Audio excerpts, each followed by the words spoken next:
Okay, well, you're all very welcome back. I hope you enjoyed your lunch. We're going to hit the ground running and go straight into session 6, another science and technology update. This time we're looking at carbon, so if the speakers could join me here on the stage while we play this short film.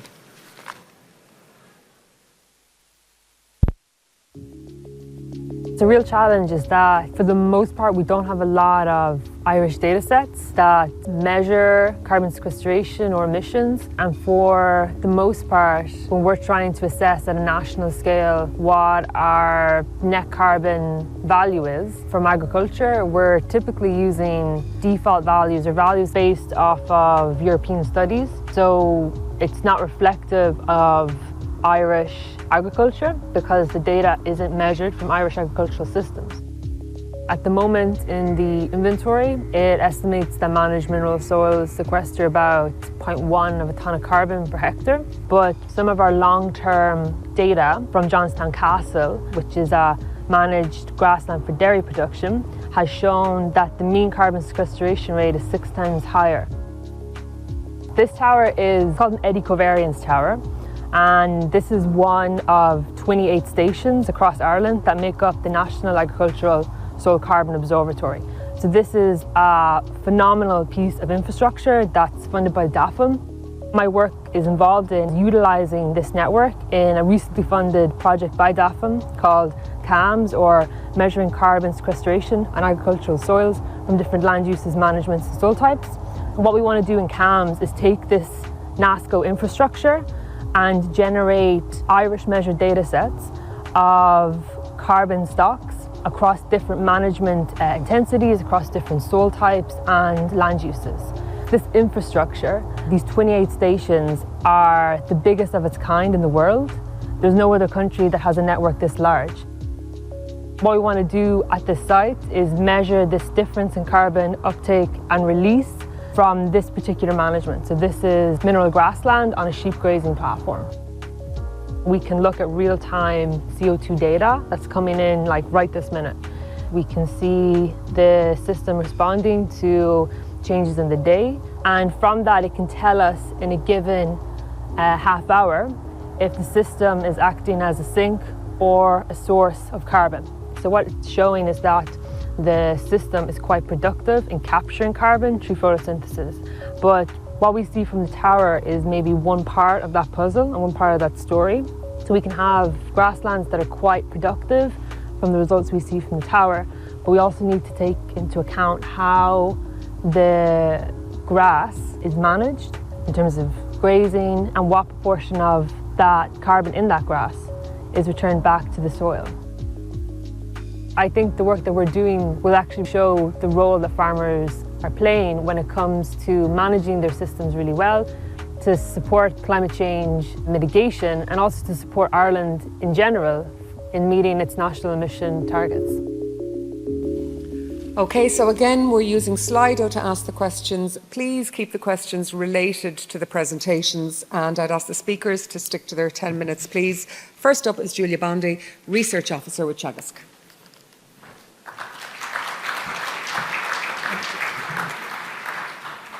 Hello, good afternoon. Thanks for having me today. I'm going to show you some preliminary results on carbon sequestration in mineral soil in Irish systems. These graphs show the land use change and forestry greenhouse gas emission. The color that you can see are different sectors, and associated to them there are the emissions produced by different sectors. The LULUCF sector represents a challenge for Ireland, and we have and is a source of emission overall. We have a target that we need to reach, which is being imposed to us by 2030 by the European Commission, and you can see there in the right side of the graph with this red line. However, projections of our emissions up to 2030 are showing that we are not in target to reach this goal. So we have a gap to fill, and we need the combined effort of all these sectors to reduce greenhouse gases emission into the atmosphere. Today, I'm going to talk about mineral soils, croplands and grasslands that you can see there with the green bars. My colleagues after me are focusing then in forest land and peatlands mainly. And peat soil certainly is a driver of this challenge. Peat soils, in fact, are considered a source of emission, emitting up to 3.9 megatons of CO2 equivalents per year. Mineral soils are instead considered a sink still, sequestering 1.4 megatons of CO2 equivalents per year. However, as I said, the LULUCF inventory is highly uncertain still, and it went through several iterations over the last few years. And we do have a very ambitious target to reach that has been imposed to us, as I said before. There is a lot of confusion in terms of terminology regarding carbon. What is carbon stock and what is carbon sequestration? Soil carbon stocks represent the total amount of carbon that is stored in a specific area, while carbon sequestration refers to the change in soil carbon stock over time. So you need more than one measure to measure carbon sequestration. If the CO2 uptake is higher than the CO2 that is released back into the atmosphere, your system is acting as a carbon sink. Vice versa, your system is acting as a carbon source. So are we actually sequestering carbon? And we'll be able to refine in the future the national inventory for carbon emission from land use and management. We applied a three-pronged approach for carbon accounting. We measure carbon in the soil, then we wait and we measure it again.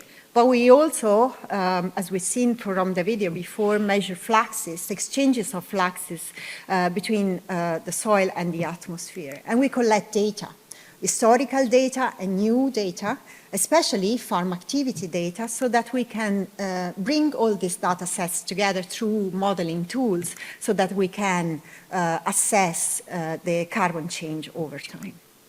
The Signpost program was the first one measuring soil carbon across Ireland. As you can see, the Signpost demo farms are distributed across Ireland, the different systems, different land uses, and management regimes.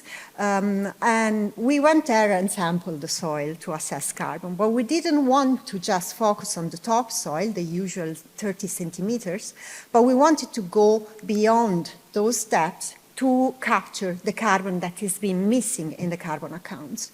So we went there and we sampled these farms up to 60 centimeters. And these are the preliminary results, carbon stocks at depth. They range in the Signpost farms between 48 and 200 tons of carbon per hectare, up to 60 centimeters. And this is already good news for us, especially if we compare these data or these averages with some of the averages of the European countries. For example, the Mediterranean soils are typically ranging between 40 to 80 tons per hectare, which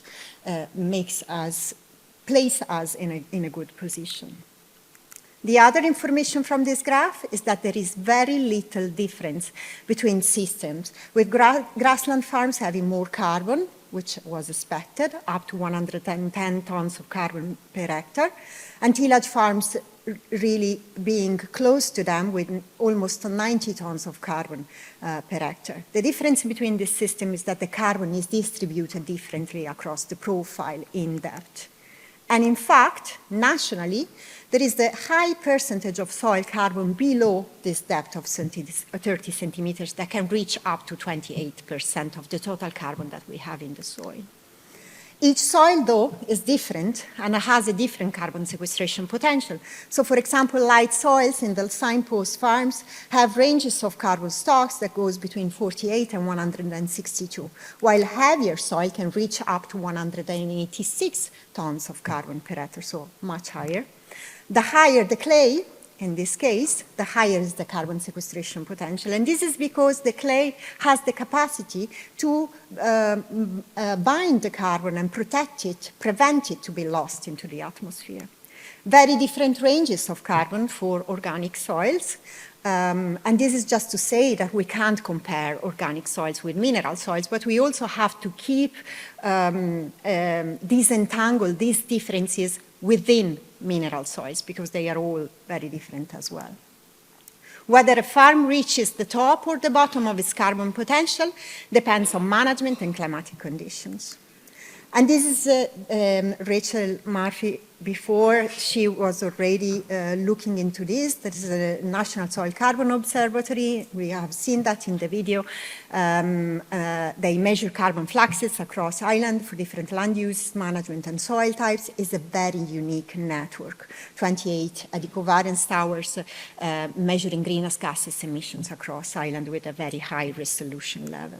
Preliminary findings from NASCO suggest that the mean carbon sequestration rate might be considerably higher than current inventory estimates, 6 times higher, 0.64, versus what is in an actual inventory, which is 0.14 tons of carbon per hectare. Now, this sequestration rate depends on different drivers, and particularly management and climatic conditions drive yearly shifts in system from a carbon source to a carbon sink, and vice versa. For example, the site in Johnstown Castle was acting as a carbon sink, so sequestering carbon for a long period of time, while in 2018, when we had a severe drought, it moved to be a source of carbon overall. Hedgerows, above ground carbon, can provide important benefit in an agricultural landscape. Same length can store very different amount of carbon. These data are coming from a project that has been led by Teagasc a few years ago.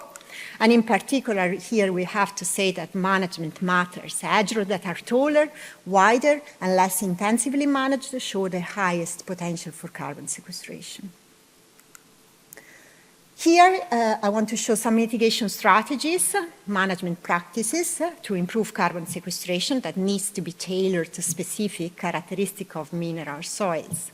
And these, I suppose, are estimations on how much some practices that they can sequester carbon.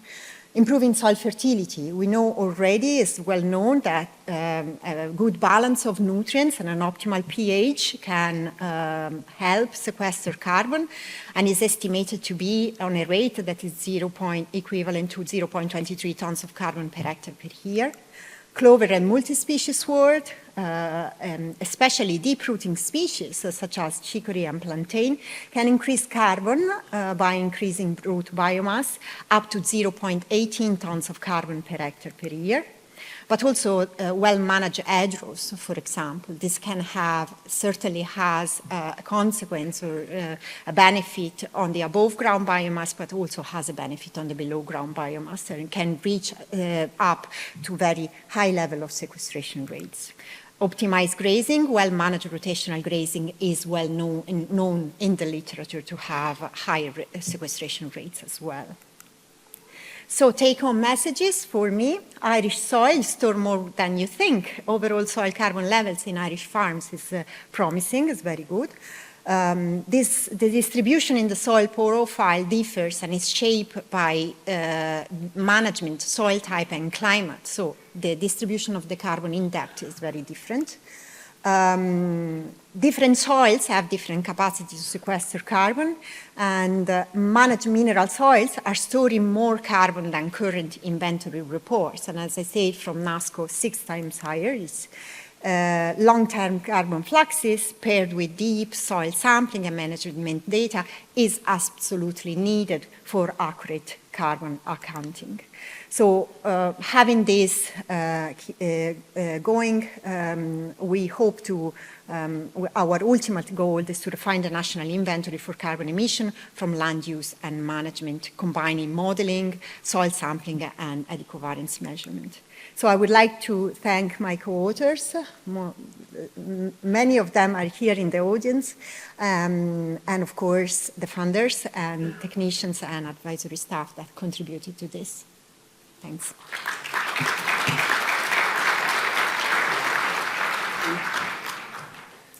That's great. Thank you very much, Giulia. I'll now invite Matthew Saunders, Associate Professor at Trinity College Dublin, to make his presentation. Hi everyone, thanks again for the invitation to talk today. So today I'm going to shift from mineral soils and talk to you about carbon dynamics of agricultural peat soils. So why are these organic soils important? Well, in Ireland, they're really important. They cover about 25% of our land area, but they also store up to 75% of our soil carbon stock. So really important in terms of soil carbon dynamics, but also in terms of how that has changed historically. So if you look at the figure on the right-hand side there, you can see over the last couple of centuries, Ireland has had the highest rate of kind of wetland and peat soil degradation. And that's been kind of changed through kind of conversion and drainage, conversion for agriculture, which is what we're talking about today, also historically for extraction, and also conversion to forestry, which Ken might touch on after me. In addition to this, and one of the themes that's really kind of come through today in lots of the talks, is these systems are also really vulnerable to climatic variability because they really influence those drivers of carbon dynamics, of the uptake and release, temperature and the hydrology, as you'll see through this talk, are really important in terms of the carbon staying in that system. But now they're really kind of integral. They're integral to our climate mitigation policy, and thinking about how we can manage this and rehabilitate these wetlands is important. When we look at the projections in terms of land use change and forestry, we can see that the projections suggest that Ireland is going to be one of the highest emitting countries in this sector. And again, this is driven by kind of three key areas. It's driven by the change in forestry, which Ken will talk about, but it's really also driven by our drainage of wetland systems and then the agricultural grasslands that are on peats. And then, of course, why is this important? From a climate perspective, why are organic soils important? And this is because when they are in their natural condition, when they are wet, when the water table is high, they sequester and they store lots of carbon, because that carbon in the organic material doesn't decompose because of the lack of oxygen in the soil. We have a little bit of methane from these systems, but the balance between carbon coming in and methane going out necessitates that these systems are essentially a carbon sink and have a cooling effect on the atmosphere. When we change the management, when we put drains in, when we lower the water table, we change those dynamics. As lowering the water table introduces oxygen into the substrate, that allows the mineralization of the peat that's been stored over thousands of years, which then increases emissions to the atmosphere.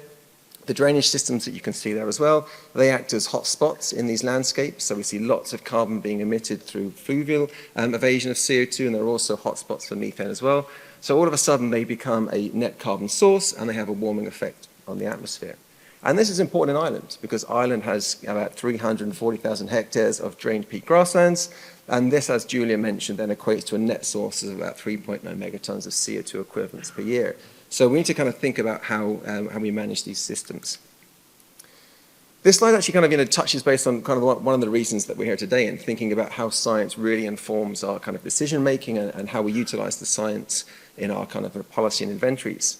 Here you can see the change in the emission inventory for organic soils under grasslands after some of the kind of key science had been published. So the work from Pat Toohey and Teagasc, they really assessed the hydrological status of our agricultural grasslands to really understand how effective was the drainage in these systems. And in essence, the drainage wasn't as effective as we had suspected.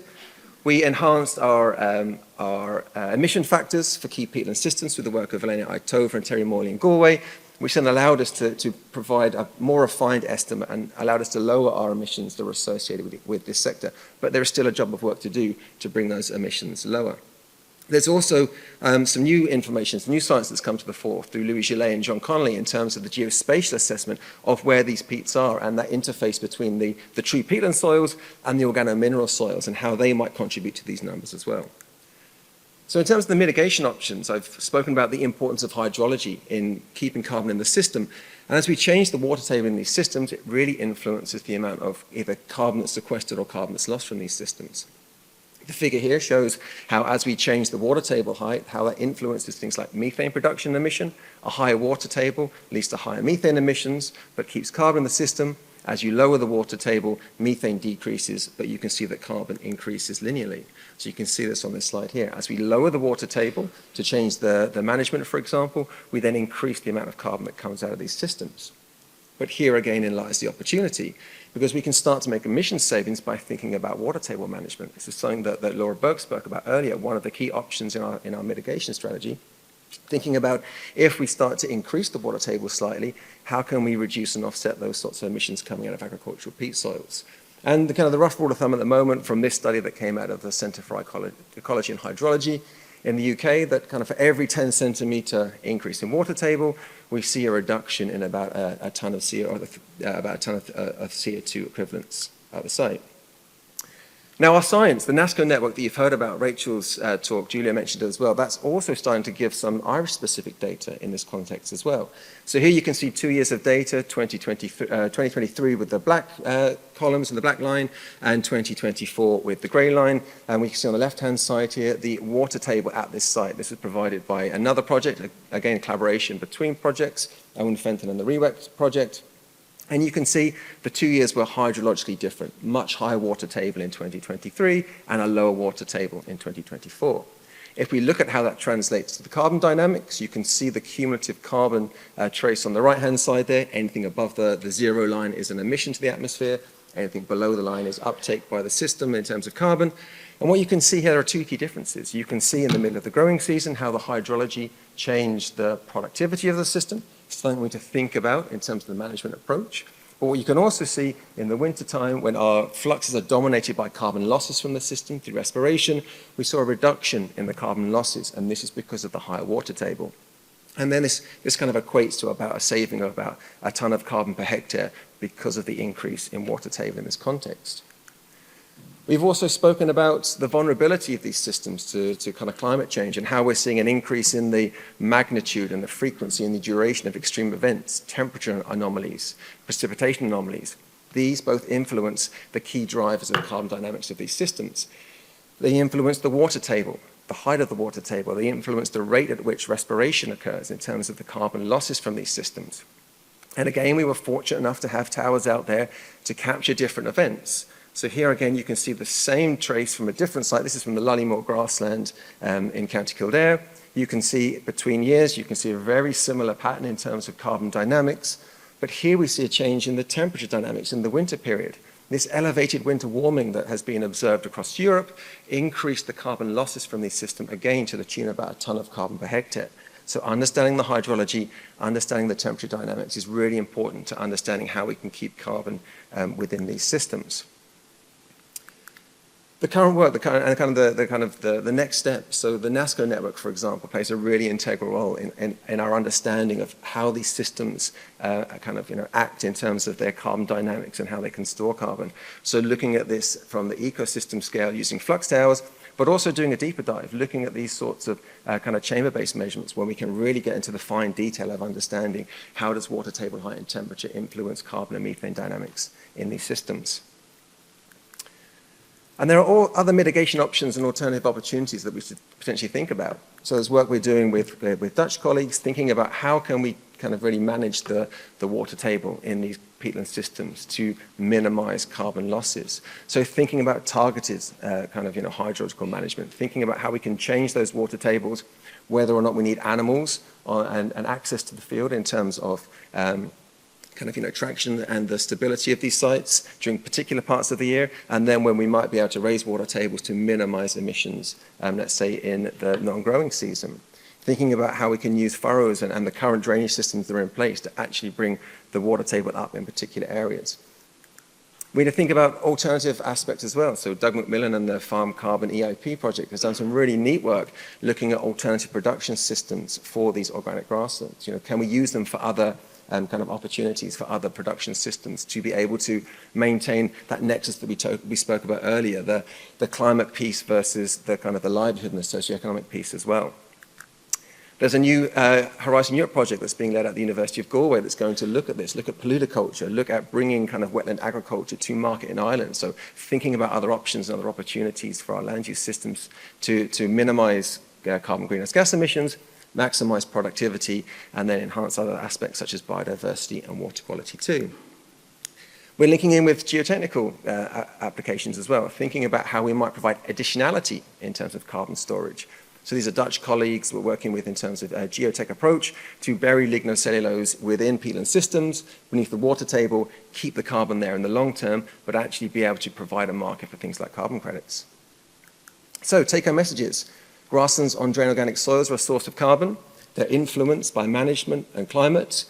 We can mitigate emissions. We can reduce emissions by thinking about water table management, but we need this research to carry on to better understand those drivers across the multitude of sorts of peatland sites that we have across Ireland. And also there are other opportunities, I think, out there that kind of move away from traditional management to start thinking about alternative opportunities for these sorts of ecosystems. Okay, thank you very much.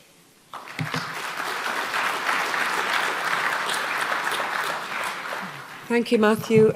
Our next speaker now is Ken Byrne, and Ken is Professor in Biological Sciences at the University of Limerick.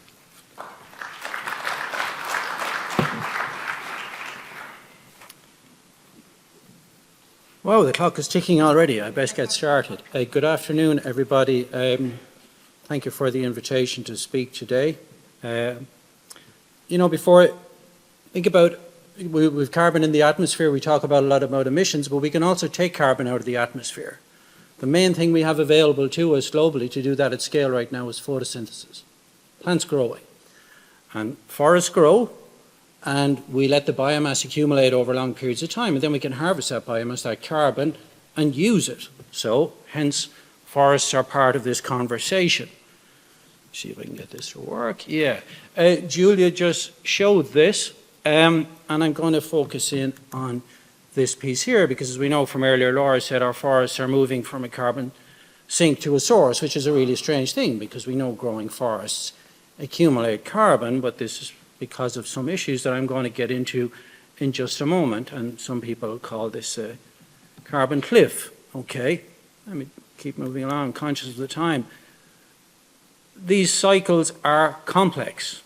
We have emissions, we have uptake, we have dynamics within the system, we have disturbances like Storm Owen, we have fires, and we can take the carbon and use it for fossil energy, we can build houses with it, we can do a whole lot of good things with it. And I think about this as a forest carbon pump. We grow the biomass in the forest, we also try and accumulate carbon in the soil, and we take that out and we use it for some climate benefit, and then we grow more timber. And we keep that cycle going, so we keep moving through. Unlike fossil fuel emissions, which is a one-way street, we burn them, the carbon goes into the atmosphere, that's it. But we have to remember that our forests out there are hugely variable in space and time. They differ across soil types, environmental conditions, aspect, and they grow over decades, okay? And the carbon story, we need to follow it out the forest gate with the material that's harvested from the forest and see where it goes. And for a long time, we were principally concerned about growing forests to grow biomass for construction, to support rural employment, those things, but now we've other things. In addition to carbon, we have biodiversity, we have water, which we heard the Taoiseach mention earlier. Biodiversity, we have to think about all these things and how do we understand the trade-offs between all these services and how that changes, indeed, in space and time out in our forests. So there's a complex series of things to consider. So how do we measure the amount of carbon that's in the forest and how it's changing with time? And many of you may have heard me before talk about this library analogy, but let's think about the room here where we're all sitting as the library, okay? So let's say walk in the door and I say, this is a forest, I want to know how much carbon is here. Count everybody that's in the room, you guys have all got carbon. I tot that up, that tells me how much. And there's different, very diverse audience here, so that could represent the different kinds of carbon in the forest, the stemwood biomass, the branches, the litter, the soil, all turning over at different rates. And then I might say, well, I want to put that into the National Greenhouse Gas Inventory, so come back a year later and count again.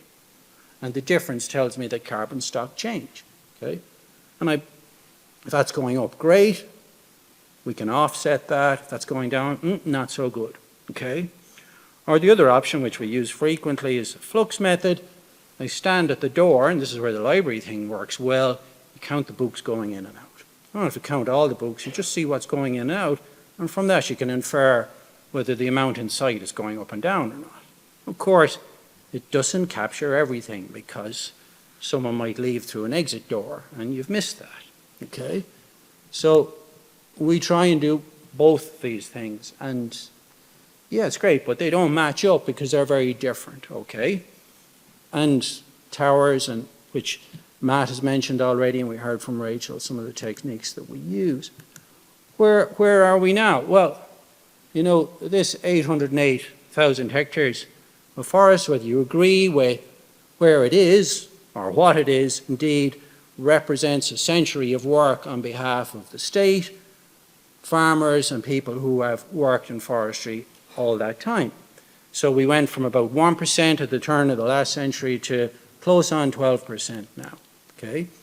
It's dominated by conifers, particularly Sitka spruce, but also broadleaves. We harvest a lot of timber from it every year. Jumping ahead quickly, and let's look back. Okay, we always need to look back and think about where we've come from, because that informs where we are at the present. When you think about forests, yeah, that's really important because they move over long time scales. You can see there, you see that bump when the graph took off in the early 1950s. That's when Sean McBride was Minister for External Affairs, and he promoted the state into having a forestry policy. Mechanisation came along. The state bought a lot of peatlands and planted forests on them in that period. And then you can see the private sector taking off, that spike in the 90s.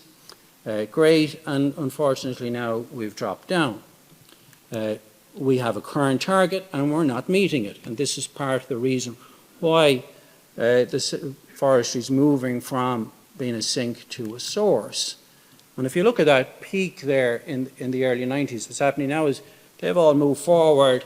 They're going to be, a lot of them are coming to harvesting age. Now the forestation rate has dropped way down, so the compensation effect of afforestation is not there anymore. And that's one of the contributory factors to this moving from a sink to a source. So two big things I can see driving that. We have a lot of forest on peat, and as Matt has mentioned, when we drain peats, they lose carbon. So those peats are losing a lot of carbon, and recent work, which I did with my group in University of Limerick, raised the emission factor for forest peat soils, and is part of that story. And you can see there we have an uneven distribution of age classes, which means that at some point you're replanting and your harvesting are somewhat out of sync. You have a variable rate of clear felling of those forests. Effectively, they're all moving mature, they get felled, large areas clear felled, and not as much afforestation to compensate. Moving on, if we look at how carbon accumulates in biomass, so the biomass fills up quickly. Trees grow quickly, they climb that sawtooth. I'm more interested in you see the dynamic of where the line is rather than what the absolute numbers mean. The jagged edges are where we thin, then we clear fell, it drops back down again. Note with afforestation, when you plant trees on land where there has not been trees before, let's say you plant an area of grassland, that sink only fills up once. The first rotation is the bounce you get for carbon accumulation. After that, you're just trying to maintain the equilibrium, okay? Conifers are the best for this because they grow fast. Not what necessarily people always want to hear, but it is because they are productive, okay? So they accumulate carbon rapidly and they get to equilibrium quickly. Broadleaves accumulated more slowly, so their rate of ascent is slower to, I'm not sure, maybe even not to the same equilibrium as conifers, okay? And litter and soil accumulate slowly, okay? And as you can see, we can always put timber out into products, okay? Peat soils, as Matt has explained, when you drain them, they lose carbon, okay? The deeper the peat, the more carbon you put at risk. There's huge amounts of carbon in peat soils. Giulia had numbers that were in kind of hundreds for carbon stored in mineral soils, I think thousands for peat soils. The deeper the peat, when you drain it, the more peat you expose to the risk of decomposition and losses. And the Framework Convention on Climate Change from '92 says maintenance and appropriate enhancement of carbon sinks. Okay? Mineral soils will gain for the most part, but rather slowly. Deforestation, when it occurs, losses, big losses, okay, immediately. So peat formed under wet conditions, when we drain it, it decomposes, okay? So there's our best estimate of first rotation blanket peatland forests, 1.68 tons of carbon released per hectare per year, okay?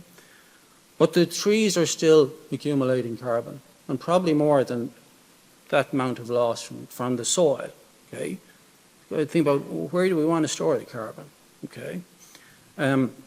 So that's a pressing question. And one of the questions that the new project funded by the department in last year's round of funding, PEAD4, which I'm leading at UL, with Matt's involved, colleagues in Teagasc and UCD as well, and we're going to investigate our peatland forests in much more detail using lots of the methods.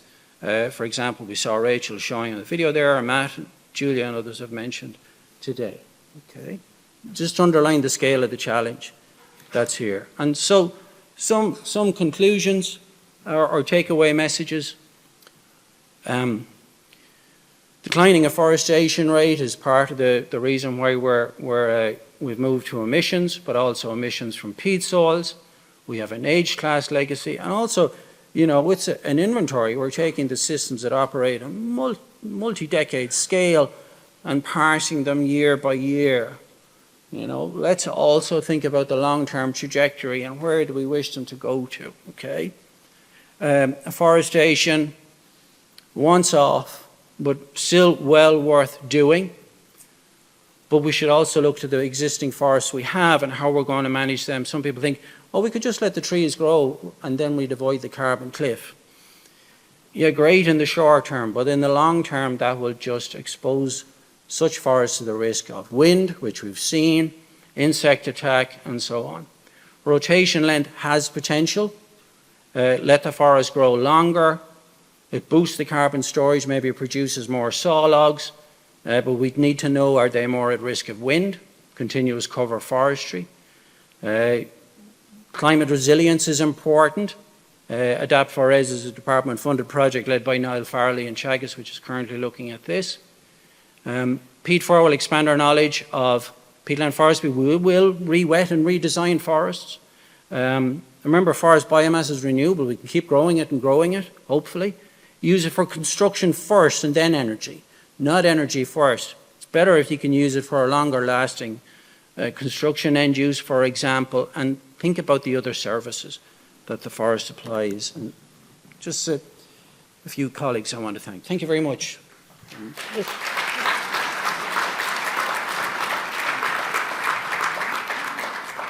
Thank you very much, Ken. And again, Slido, if you have any questions you'd like to ask the speakers. Giulia, I might come to you first. What struck me in your presentation was you pointed out how highly uncertain the LULUCF inventory is. How big of an obstacle is that for you? And I suppose, how soon will we have a more certain inventory for the LULUCF sector? Okay, so the LULUCF inventory and the LULUCF sector is a big challenge, I'd say, now at the moment for Ireland. The problem is that the emissions are calculated based on management sequestration factors and emission factors that are constantly changing over time. So it fluctuates quite a lot. It's a quite flexible assessment, I'd say. So that's why it went through several changes in the last few years. I'd say the last 3 years at least. And yeah, it's going to be challenging to reach a point where this will be stable, because we have to look into different options and management options, I'd say. Okay, and those eddy conveyance towers that Rachel was talking about, I suppose if that gives you a more real-time idea, that probably makes your job a bit easier, doesn't it? Yeah, that's exactly what we are hoping to achieve. Certainly, the towers are measuring across different systems and across different management events. So we will be able to attribute an emission factors to a management event or a climatic event, which is, yeah. Okay. Matthew, if we talk about, I suppose, the peatlands and re-wetting the peatlands, sure. How easy is it to identify the best candidates for that? And what makes it a better candidate? And then if you have identified it, does it take long once the re-wetting has taken place for it to turn from a source into a sink? So no, I mean, there's lots of metrics out there to understand which are the most suitable. I mean, this can be in terms of the hydrology, in terms of the amount of peat that's there, that Ken mentioned about the depth of the peat, and Giulia mentioned the stocks. The deeper the peat, the more carbon that's there, so you can really identify which are the ones that we need to, or have the most opportunity to protect. I'll give you an example in terms of how quickly. So Board and Mona are obviously involved in a very large-scale peatland rehabilitation approach. And there's a really nice image from the IUCN that shows just, how long does it take for us to go from a near natural to a degraded to a rehabilitation? When do we start to come back to near carbon neutral? They put a target of about 10 years on that. And we've seen that with some of the flux state of the towers that Rachel and Giulia have been talking about. There's a site that we're working on that's in its 10th year of rehabilitation now, and we're just coming back to carbon neutrality. Well, that's very encouraging. But that's only... There's always a but. There's always a but. That's only carbon. We need to bring methane into the picture as well, because that will also balance the net kind of greenhouse gas budget of the system. Okay. I suppose if we talk, Ken, good trees versus bad trees, but you were talking about the fact that conifers are the quickest species to accumulate carbon. But then we look at broadleaves and mixed species if we're talking about tackling biodiversity. So what's the ideal balance then? It's a really challenging question for sure. I think diversity is good. We all think diversity. Yeah, diversity is good as a general concept. I think we have to think carefully about, what do we want from the forest? I think we want all those things, and there are places where I think there's room for both, because, for example, we have an industry which is based upon the commodity the forest delivers, and that is used currently. So I think that is something we can sustain, but while also diversifying. And there, for example, Giulia already has a programme approved a couple of weeks ago. People may have seen it in the news by Mayo County Council for re-wetting, and there is space out there for that. I think we need our forests to provide timber for construction, but we also want those other services. So I think we can create diversity while having a range of services. There's a question has come in on Slido, and possibly Matthew and Ken might both want to address it. Ireland has a serious legacy issue of commercial forestry on deep peat. Should we be restoring these afforested peatlands for climate, water and biodiversity? Yeah, but it's happening. It's happening. Yeah, it's already happening. The plans are there. It's in the National Climate Plan. Peat for our project, which I've mentioned, will work on exactly that. Okay. Not just that, but that will be one of the things we work on. Okay, and then another question. What are the economic prospects of re-wetted boglands? Are there primary benefits just derived from ecosystem services? But I'd imagine the benefits are more than that. Absolutely, there's a whole plethora of benefits there. I mean, that's why there's a lot of focus now on alternative options for these systems. Some of the prices for particular products that come out of polluter systems, far outweigh some of the commercial products that we have, coming out of agricultural peats. So I think there's opportunities. I think it also comes down, Carl mentioned earlier about the supports and services for this, and I think we need those mandates out there to be able to provide a return for, benefits for nature, for carbon, for water, for biodiversity, for storing carbon, but also providing, other livelihoods and production systems, and there are options there. Okay, Giulia, from the point of view of land management, what we're doing here versus what's happening in other countries, is there anything you're seeing going on outside Ireland that you think might be a good idea to replicate it here? Well, definitely the use of amendments is something that we can use to, it's very, very well explored in other countries, in the Mediterranean, for example, so to increase carbon in the soil. So this is something that we can explore. I was seeing something coming out about biochar, certainly in Slido, certainly this is something that we can take into account also to increase carbon, but kind of taking into account also that has to come from a circular economy approach in some way, so products that are recycled. Okay, and actually it's interesting, a question has come in about biochar there. Matthew, some farmers might be concerned if we talk about the process of re-wetting, and I suppose the fact that if water table is raised, the potential for flooding, and that's something that is a concern for some landowners. What would you say to that? Yeah, it is a concern, and I think we're getting towards the science of understanding that. So it's not my direct area, but colleagues in Teagasc, Owen Fenton and the REWET project are really looking into this in detail in terms of how to really understand the hydrology of these systems. But I think the other point there is that you can make significant emission savings by only a small raise in the water table. If you're a deep drain site, if you come up by even 10, 30 centimeters, you're nowhere near the risk of flooding, but you are providing emission offsets there. Okay, so site specific, it will still have an impact. All of these things with the peatlands will be site specific because it depends on the nature of the peat, the nutrient status, the depth of the peat, the aspect, the climatology. There's lots of different factors come into play, but we're starting to get a better understanding on that. Okay, well, I think we will leave it there. We have red light flashing in our faces. So I'd like to thank our three speakers, Giulia, Bondi, Matthew Saunders and Ken Byrne. Thank you all very much.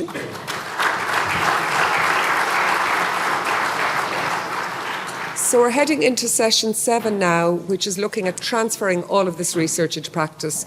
There are no presentations in this section. We're going straight into a panel discussion.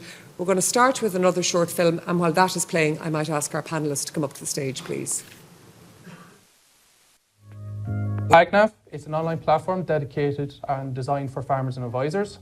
It's utilising data that's already within the agriculture sector in Ireland, compiling it together into one place to communicate key indicators around environmental sustainability.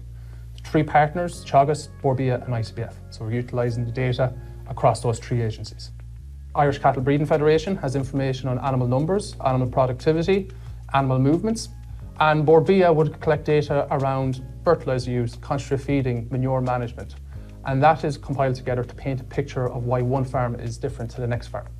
And that allows us to calculate greenhouse gas emissions, ammonia emissions, nutrient balances, so on for an individual farm. The whole objective of the research project is to cater for as much farming systems as we can, so expand the scope to other enterprises outside beef and dairy, and also sourcing additional data for on-farm, verifiable data sources where possible. So we have approached other data providers for that purpose. The agriculture sector has targets set to them around greenhouse gases, ammonia, water quality. And what AgNav does, it's utilising their data to show them how that farm is performing in terms of providing benchmarks. And through the forecast function, allows the farmer to identify practices that could be impactful for their given farm. And that allows the farmer, along with their advisor, to co-create a sustainability action plan. Farmers can access AgNav through the Signpost Advisory Programme. It's a free, voluntary programme. Aims at encouraging and supporting farmers make the transition to a sustainable food system. To date, we have over 8,000 farms who have conducted the 3 A's of AgNav, the assess, analyse and act. So they have created an action plan for their farm with an advisor. And the reaction so far has been fairly positive. I'm proud of what we have achieved through the collaboration. We work better together rather than going in separate directions, work together, and that's had the biggest impact for farmers on the ground.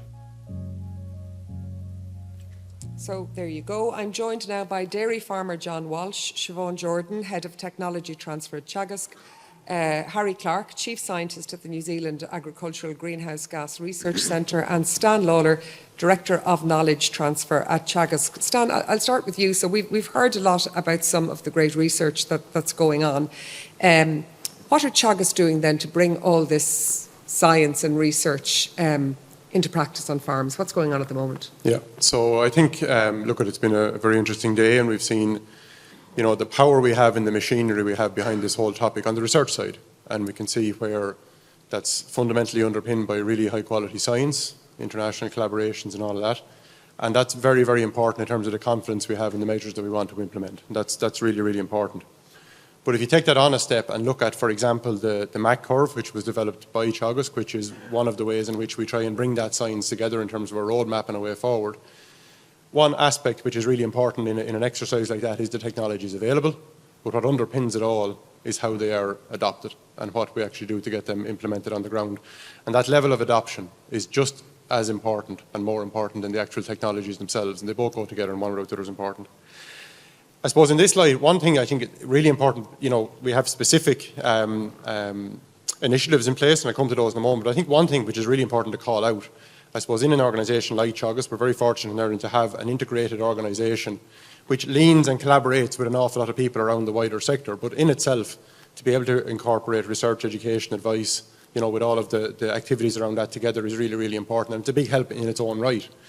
And secondly, I suppose linked to that, what we need to, recognise is a lot, not everything, but a lot of what we talk about and a lot of the progress we can make is what we might consider to be belt and braces, good farming practice and good technology adoption across what is good business management decisions, across good decisions in relation to enterprise management, technical efficiency, business management, and so on.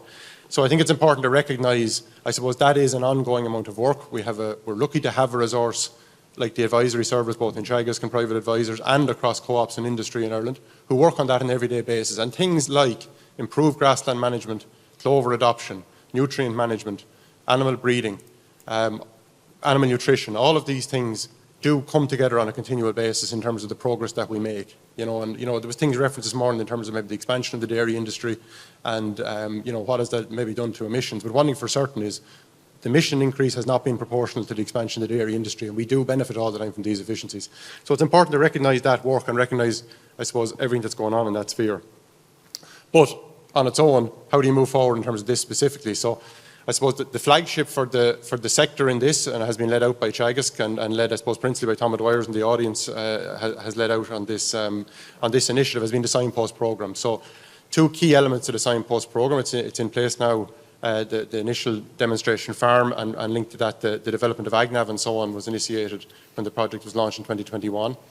And that really was a way in terms of bringing together, I suppose, a cross-industry collaboration and particularly focusing on demonstration of best practice, where actually all of these technologies that we see coming through research can initially be used, and particularly through the network of over 100 demonstration farms, of which John on the platform here with us is one of those. That's a chance by which we can showcase and reinforce to farmers that these technologies exist, they work, they can be applied in a practical farm situation, and it's a chance to help understand why you might adopt these technologies, but also underpin the confidence with which farmers can take them on and understand that that's what they need to do. So that has been a key, really important initiative, because it has been so cross-sector in terms of its engagement of so many industry partners. It has been a real flagship, and I think a very important brand for Ireland in relation to what we can do and deliver in terms of this. And that's at a demonstration level. But another key aspect of that programme then has been, it's fine to demonstrate to farmers, but I think it's really, really important to recognise that we should never take adoption for granted. The existence of technologies is not enough. Each individual farmer we have an ask of here, when it comes to farmer adoption of things, requires that that farmer knows what they're trying to do on their own farm, gets help in understanding what can work on their own farm, and gets help to support them then in the implementation of that. And that's a really important, I suppose, key other pillar of the signpost programme, which is the signpost advisory programme. So for the last 2 years now, we've had dedicated advisory resources, in addition to all those other people that I mentioned that are working every day on good farming practice and advice. We have dedicated people specifically working with the new tools like AgNav, specifically working with trying to help farmers interpret what these signpost demo farms and what these technologies might mean, how that relates and translates to their own farm, and then to come back and support them in terms of on the journey of deciding to actually take action and helping them on that journey then. And on that programme, we initially set out on the Signpost Advisory Programme, very ambitious programme to engage 50,000 farmers over 5 years. It's almost to the day 2 years now since we implemented 21 new advisory resources focused solely on this programme, and we have almost 18,000 farmers now participating in that programme, which is a really, really good engagement. I suppose it recognises the value of the programme in terms of the farmer interest to come forward, actually, because there's no pushback here from farmers in terms of wanting to, if there's an issue here, there's an appetite to deal with it. And I think this is a really important initiative that we've taken to try and put this on board. And I say 2 years in, I think we're very much on target in terms of getting that set up, establishing that programme, and over the coming years we'll be seeking to advance that. And we have a signpost farmer here, the only one not wearing a suit on the panel, so we all know you're the farmer here. John, you're dairy farming in Tipperary, and last year the Teagasc FBD Environmentally Sustainable Farmer of the Year. So you're doing something right. Can you give us an idea of what measures you took on your farm, and what measures were the most effective ones? Yeah. Look, I'm a signpost farmer, as you all know. Teagasc had 12 steps as a guide to farmers just to get them started, And the most important 3 steps for me are the very first 3. There is protected urea, lime, and soil fertility. Before you start any project on the ground, the soil fertility has to be 100%. In other words, index 3 or index 4. Just to get a positive start, like, because if you would start in this project and your soil fertility is wrong, it's going to come back to you. It's like baking a cake and don't put sugar in it. As a matter So of that you're interest, missing an ingredient. did you know what your soil fertility was like before you got the measurements? I mean, you know your land better than anybody else. Yeah, well, we kind of, at that time we were soil sampling once a year, or sorry, every 3 years. But when we got into this program, we heard that there was a lot of reductions. You're trying to cut back on, let's say, nitrogen, and then you only had a P allowance. So from now on, we do annual. So you don't want to make a mistake in a field, like, you know what I mean, if a field is running low on something, you have to correct it. Otherwise, you won't meet your targets. All the other steps up along were, let's say, animal health, calf quality, let's say, silage quality. But then to hit the top one was clover and cooperation. Like, that takes a bit of nerve, plus, let's say, courage, which you like that, because, like I said, you need to be in index 3 and 4 to be successful at it, because it can go very horribly wrong on you very fast. And you need the weather to play ball. Yeah, we'll say for clover you need, let's say, high soil fertility plus moisture. So in other words, if we get a dry period, clover will be affected in some way, but not totally. But the system we have, we've ryegrass swards, spring nitrogen swards, spring nitrogen clover swards, I should say. So in other words, that is, it gets nitrogen up as far as May. We have 0 nitrogen swards total for the year, and mixed species and red clover on the outblock. It's a combination of kind of all 3 systems to make it sustainable. Because if you go out and, let's say, you're in a ryegrass system, you only have a certain amount of, your nitrogen allowance is small, so you won't be able to keep going. Whereas if you have clover, you can reduce your nitrogen. Okay. But we are a big advocate of 0 nitrogen. We've roughly 60% of the farmers in some kind of clover or mixed species, but 30% is actually 0 nitrogen total. Artificial nitrogen, sorry. And one thing you said to me when I was talking to you earlier was that there's a lot of talk where farmers are encouraged to reduce nitrogen. But what does that actually mean? You know, does it need to be spelled out more clearly to farmers, do you think? Yeah, but I don't think that's getting it. See, if you reduce nitrogen, you have to have something to replace it. Right. And clover is your replacement. Yeah. But see, you have to make the clover work first. Yeah. Like 2024, last year now was a very difficult year for everybody. And if you were in the spring clover nitrogen system, you had to reduce it then for the summer. What's the word reduce I don't like? Like, reduce to one person is this much, someone else it's this much, you know. And clover will not succeed. That's why a lot of people lost faith in it last year, because they lost clover, because they were applying artificial nitrogen. Okay. So I suppose a bespoke approach then, according to your different paddocks, your soil fertility, everything, the weather. So it's definitely not a one-size-fits-all approach. Yeah. No, that's why because your farm is a signpost farm. Yeah, well, I find, let's say, all those grass systems, they're interlinked. And they're working for you at the moment. But yeah, but they're all 3 different management skills. Okay. Siobhán, we heard about this signpost programme from Stan and John, but the AgNav tool is a really important part of that programme. So where is the tool at now? And I suppose, is it doing what you hoped it would do? Thanks very much. The AgNav tool is a sustainability digital platform that's been co-designed with farmers and draws on the well-proven scientific methodology of LCA models that have been developed by Teagasc over many years. And Jonathan, one of the chief scientists involved in that, gave evidence earlier in the video. And it was important to marry that up with the infrastructure that we have in Ireland, that's the envy of the world in ICBF in terms of the data and the infrastructure that it has been kind of captured over the number of years with respect to animals, and then also partner with Board BIA from the point of view of that market and that consumer that we heard earlier. So in joining those three kind of forces together has become a really important, and I suppose the envy of the world with respect to this, having this digital sustainability platform that very much, as John has explained, has now been used with individual farmers for them to, I suppose, assess where are they with respect to emissions, what is their baseline number, and that's calculated with verified data sets. And knowing your number then allows the farmer to understand, well, what if I start to adopt some of these 12 steps or adopt some of the technologies that are in the MAC curve? What if I do start to use protected urea, or indeed, look at the practices around manure management? And having then assessed what difference that makes with respect to their baseline number, that can then formulate a bespoke action plan for that farm. Okay. And that in turn then allows the farmer and the advisor's support to really look at, I now know my plan at my level for my fields, etc., to be able to really implement and contribute to reducing the target.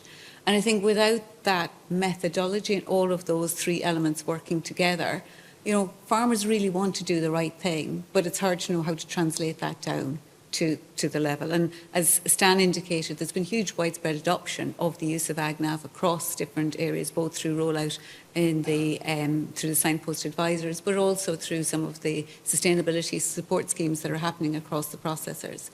And the beauty of that is, with the farmers knowing their numbers, with them being able to understand the actions, that can then help and inform the discussion groups and the peer-to-peer mentoring, whereby they can lend support to each other. Well, what's working well? What could be improved? Where are you with respect to different actions? And it's through that kind of diffusion of knowledge that will be so important that can really embed in some of the both actions, but also what difference is this making?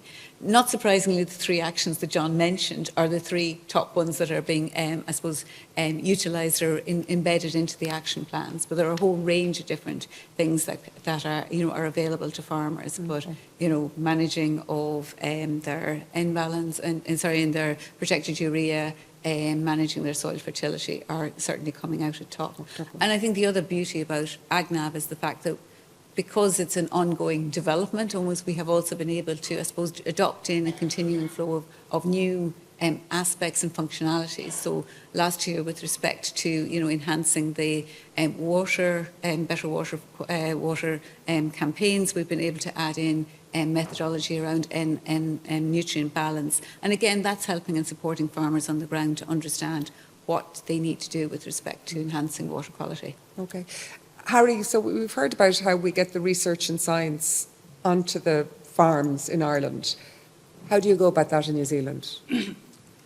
Yeah, well, conceptually, we don't have an integrated research advisory service in the way that Teagasc does. Right. So our advice is very much to farmers, and that interface with farmers is very much privatised. So our biggest source of information for farmers would be private consultants walking up the driveway. Veterinary practices are a big source of advice for livestock farmers. Then we actually have industry good bodies who will provide general advice and some specific climate advice. And also we have fertiliser companies, a very major source of advice to farmers.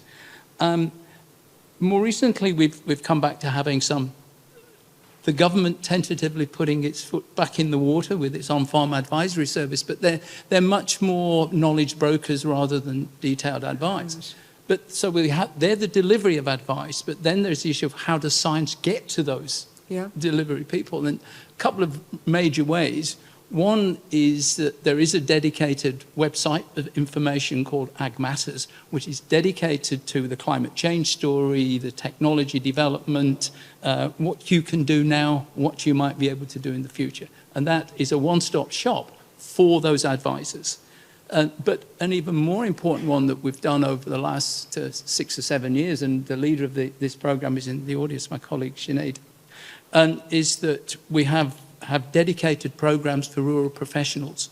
And there's a basic program which looks at the basics of climate change, looks at what can you do, what are the mitigations available, and a more advanced one. And they include calculation tools, they include information around the technologies, etc.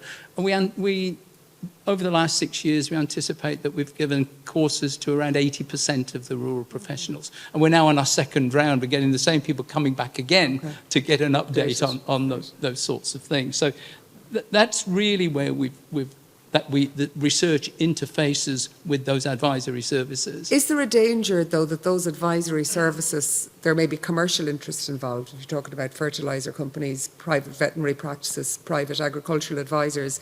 So could they, I suppose, mould the message according to, their interests? Always a danger, particularly fertiliser companies. Would you expect them to be flogging fertiliser and they wouldn't like a message that says reduce your fertiliser? But interestingly enough, through the use of particular tools like our overseer tool, which basically every dairy farmer uses and many beef and sheep farmers, that has resulted in a reduction in fertiliser use. And that was developed in tandem with the fertiliser industry. So although, yes, it theoretically looks to be a danger, what we found in practice, it's promoted the fertiliser industry as being right at the forefront of promoting good fertiliser practice, because it's in its own interest to do that in terms of how it is perceived by farmers. Okay. It's interesting, John, if you talk about, I suppose, farmers in New Zealand and their source of information and the knowledge transfer. For you, what's the most important source of information? I mean, I know you're a member of a few discussion groups. Then you've got your signpost advisor, your Teagasc advisor. So is it a combination of all of them, or who do you value the most? Well, it is actually a combination of them all, and I find different groups, and it's actually farmers themselves, we'll say they're on the ground and they have different problems in different areas. But the interaction between them, and especially the discussion groups, like I'm in a discussion group nearly 25 years now, and your problems are aired, and everyone understands, and eventually you get your results, and I find this a great source of information, and then if it's a bigger problem, like Teagasc themselves, I find it great. And within the discussion groups, I presume failures are discussed as much as successes. There's a healthy competition there. Yeah, because when I look at a discussion group, it's a closed shop. Everyone respects everyone else, and we appreciate someone's honesty. You know what I mean? If something goes wrong on a farm and it's aired out, but that's what it stays, and it's sorted there and then, and that's what I like about it. And Sam, from Teagasc's point of view, it's the personal relationship and the amount of trust in the relationship between the advisor and the farmer is of vital importance, isn't it? No, absolutely. It's a key relationship, and it's one of the things that in the development of the advisory service, I suppose, the recognising of that, we've shifted in a number of ways. It's interesting. John brought up the value of that interaction with fellow farmers, and that has been something that we've really spearheaded in terms of the development of the service, in terms of the focus on discussion groups, and they're a really valuable element of the way in which we can support farmers, not just by telling farmers things, but facilitating farmers to talk, and that's where that group dynamic really comes in. But the other, I suppose, really important thing that certainly in Teagasc we would be always keenly aware of as well is, in addition to setting up our own advisors to be as effective as possible with the clients that they would be working with, but that we also work with the wider sector in terms of, we call it the ACIS, if you like, the Agricultural Knowledge Innovation System, but it's basically recognition that there's people out there who also interact with farmers, be it industry professionals, be it people working in co-ops, agri-business, private advisors and so on. So a lot of the structures we would have is trying to interact and work with those people as well, recognising the fact that they are also key influences of farmers and key parts of the support mechanism for farmers. I think the other aspect as well is that the world has evolved a lot as well, I suppose, since what you might consider the advisory service was first founded 50, 60 years ago in Ireland, or even going back longer than that. Very much the advisor as a single source of expertise was very much the model on which the interaction was based in terms of a lot of one-to-one contact and so on. I think it's important to recognise the world has moved beyond that a little bit as well, that there's farmers have more access to knowledge, and they're also more skilled in accessible wider ranges of knowledges in terms of knowledge sources and so on. And more, we find the advisory role is still very important, but evolving a little bit to being the primary source of information, but to maybe being one which is the sounding board.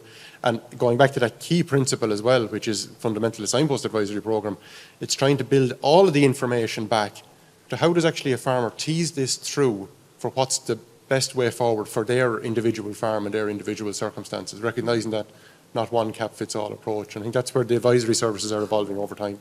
Siobhán, a question has come in regarding AgNav. Is AgNav monitoring any biodiversity indicators on the farm? It's a timely question because we have an ambitious programme of new developments and new technologies to incorporate into AgNav over the coming years. So biodiversity and is very important in that. So we are looking at bringing the science and once the kind of proven scientific methodologies into AgNav. And indeed, it may be opportunities to partner with others on that.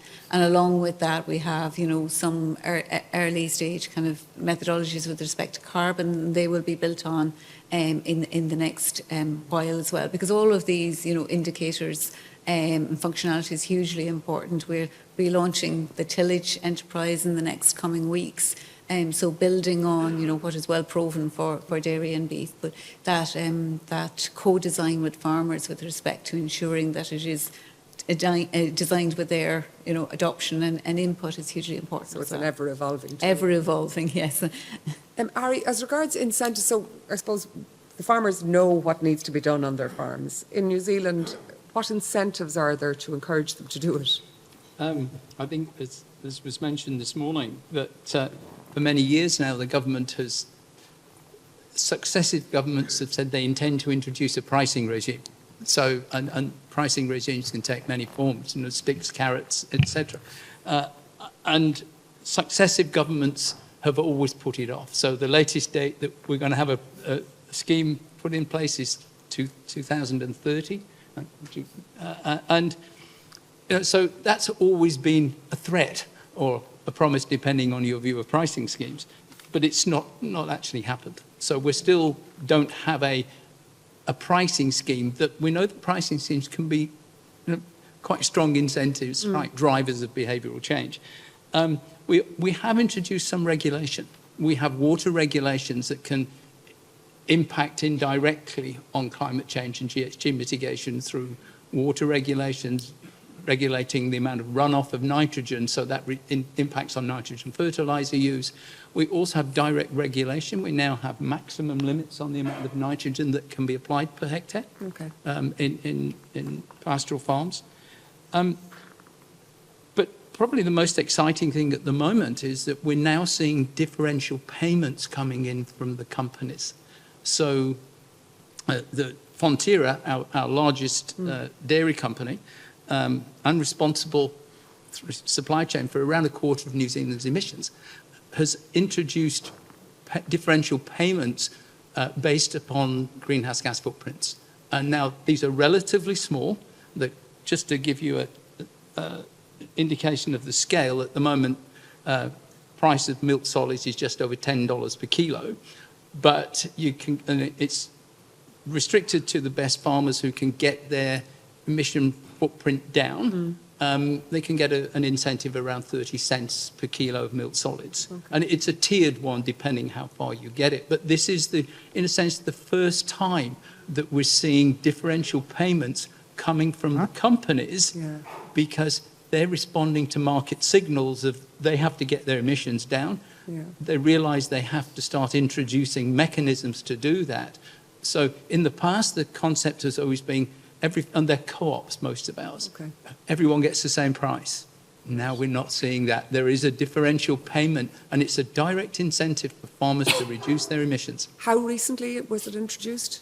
This year. And is it too early to see the impact? Far too early to understand the consequences of that, but it was only introduced this year. But as you say, I think it's a really important sort of concept that this has been introduced. Because one of the really difficult issues, and you call it market failure, if we have consumers demanding low emission products, are they going to pay for them? because otherwise it's a market failure. You're asking suppliers to bear the cost of the introduction of low emission technologies. And so this is a real indication that they're looking to use it as market signals to do that. Now, it is toe in the water. It's been actually subsidized by Nestle and Mars.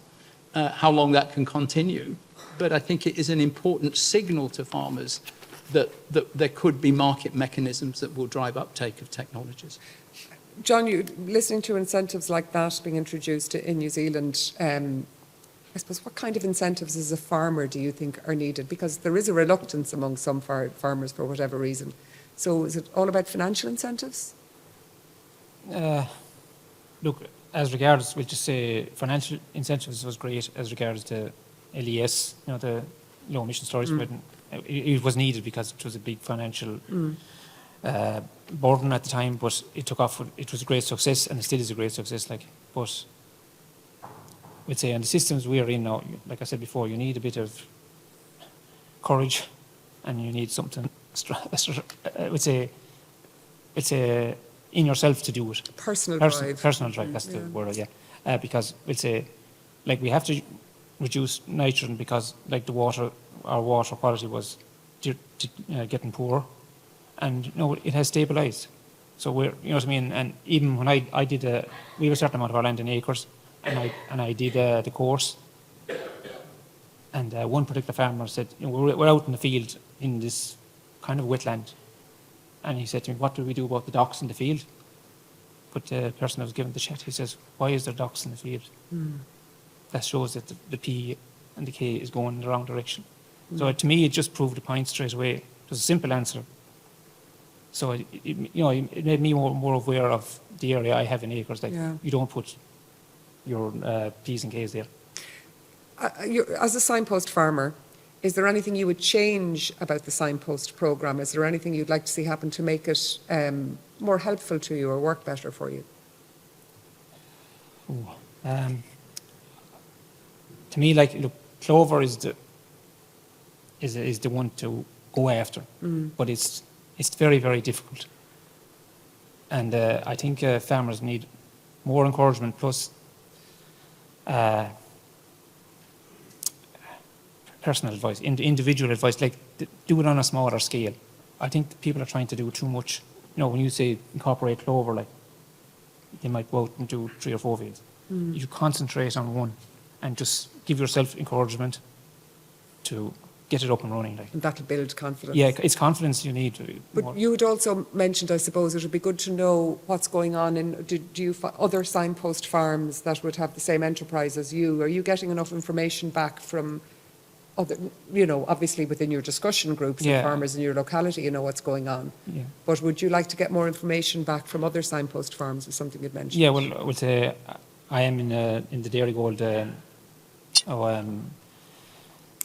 a group as well, and they're all signpost farmers, so we're kind of interacting that way as well, and that's working very well. But like you said, in general, signpost farmers there needs to be a survey of all the different signpost farmers to see how they are getting on in different areas, Okay. Stan, from the point of view of signpost, are there any changes or any updates or new things coming down the line that farmers should be aware of?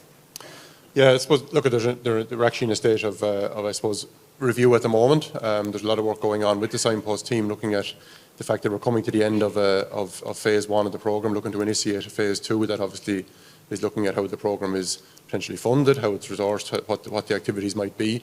Another important element of the programme is that when it was put together, we would have had a lot of individual industry-based joint programmes with maybe individual players, particularly dairy co-ops.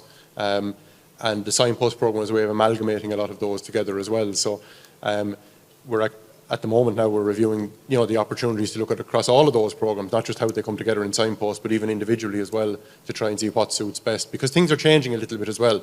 The emphasis on greenhouse gas emissions and carbon is very much there. But there are other things happening around those as well, and that are related, but also need attention as well in terms of generation renewal, maybe focus on cost control at farm level and things like that as well. So, and how all of those interact, I think are really important, because again, when it comes to farmers buying into this as an issue and something to act on, they need to see that they're doing that in the context of the bigger picture of the farm. And that's why the relevance and how it fits with other programmes is something we're very much focused on as part of the ongoing development. Okay. While I have you there, there's a question, quite a popular question on Slido, that in knowledge transfer, how do you communicate the effective interactions between options, which can confuse the MAC curves? Yeah, that's exactly the question really, or one of the questions, which is why the development of AgNav that initiative was taken, to be honest. Because, again, the MAC curve is something which it's a very important exercise for the industry. It ties together where the state of the art is in terms of technologies, and it ties together where the adoption rates would need to be in terms of achieving targets. So it's a roadmap in that sense. But to make that helpful at an individual farm level needs an individualisation back to what are the circumstances of the farm and what can work. And that really is at the heart of the AgNav project in terms of its development. By bringing together the partners, as Siobhán has said, it brings together the existing data that's there in relation to the individual farm in as accurate a way as possible and as much of it as possible so that we're not gathering data everywhere else. But it also means that those measures which are there in the MAC curve, and we're working to develop AgNav all the time in terms of introducing more of them so that AgNav is more useful as we build it. But it's actually looking at not just the holistic industry level of what these things can do, but what does it actually mean for the farm? Because there are some technologies which may be really big impact on the MAC curve for the sector, but may have very little impact for the individual farm in question, and vice versa. So that's the value of AgNav in terms of individualising that. And Stan, talking about the different technologies and the ones that will make a difference at farm level. So from your work with AgNav, Siobhán, are you seeing new technologies coming down the line that will make a difference to farmers at farm level? Absolutely, and I suppose the ambitious programme that we have for AgNav will allow some of those technologies that were discussed this morning to, be brought into AgNav so that there's a broader holistic view by farmers, and that's really important, where farmers can get that overview. But I think the other two things that perhaps I'd call out is there's real opportunities to look at perhaps adopting different types of spatial data. That is really available now with some of the perhaps data coming in from NASCO towers that Giulia spoke about. I think, we have got a collision of different types of technologies that are very important in other sectors. So, how can we ensure that AgNav remains free and voluntary and that has the trust and transparency to farmers about the fact that they own the data, but equally well, perhaps on an anonymised basis, use artificial intelligence to look at, what's the bigger picture for Ireland? What predictions can we utilise and make for, not just on climate change for today, but also adaptation for future? So I think there's a real interdisciplinarity aspect that we could certainly look at to utilise AgNav at the centre of that as well. It was good, I suppose, Harry, to get from the personal perspective of the farmer, but the personal perspective of the scientist. So if you're coming up with these wonderful mitigating factors that work and that will make a difference, is it frustrating when you don't see them being adopted for whatever reason? I don't think it's frustrating. I think the onus is on scientists to understand a little bit better. I have an advisory and a science background. Right. And I think where we, as scientists, we do make mistakes is that we're very persuaded by this reduces emissions by 30%, this reduces emissions by 50%, without thinking that someone in an individual business is actually going to be asked to modify their business, potentially provide an upfront cost, potentially have to learn new skills, etc., to take it up. And we've recently been doing work for the ministry on not what the potential is, but what is the achieved potential when you take into account farmer behaviour. So using a behavioural model, looking to say what is the peak adoption of a technology and how long does it take to get to that peak adoption. And so first of all, you have a technology that might have a very striking efficacy, but if it only applies to 1% of the emissions, it doesn't apply to much.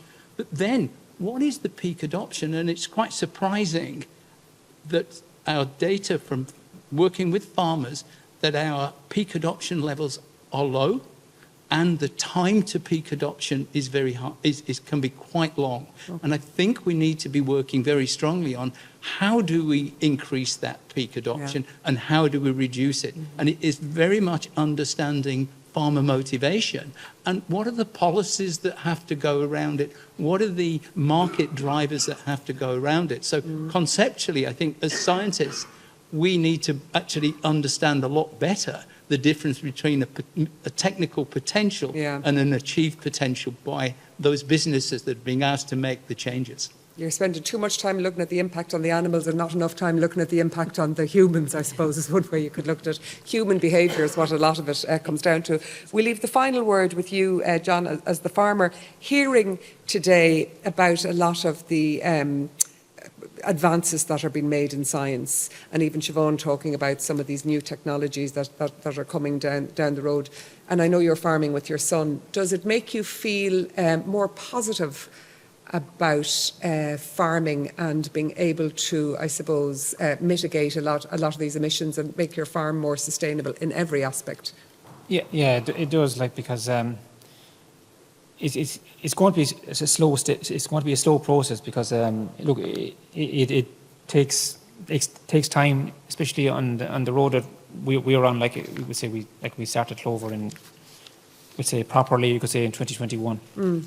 And it's been a work in progress. Like, we've had failures along the way in different aspects of it, and we just have to, let's say, rule out that clover is our friend now. We say, what else have we got? Only got the clover, we'll say, to work with. There's nothing else there to replace the nitrogen. So we can fight all day about it, but we just have to, let's say, stop making excuses and just get on with it. Okay. That's the way I look at it. The science is there already. The science is there, but just, I know it's like anything in life. If it was easy to achieve, we'd be all doing it years ago. But like, you know, it takes, let's say, stamina and a bit of pig-headedness as well. And you have both, I'd imagine. Well, I don't know. Well, I'd like to thank very much our panel. We've run out of time. John Walsh, Siobhán Jordan, Harry Clark and Stan Ludd, thank you all very much.